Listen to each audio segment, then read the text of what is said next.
Мен үшін жұмыс ол менің барым десем болады.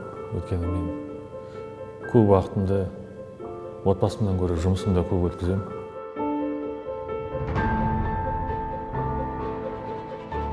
Ер азамат өзіміздің парызымыз ғой, отан қорғау.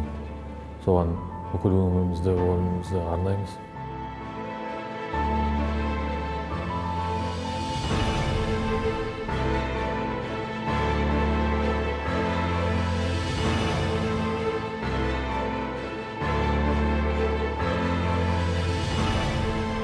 Халқымыз, біздің келешек ұрпағымыз Қазақстан елінің тыныштығы үшін, берекесі үшін қылмыспен күресеміз.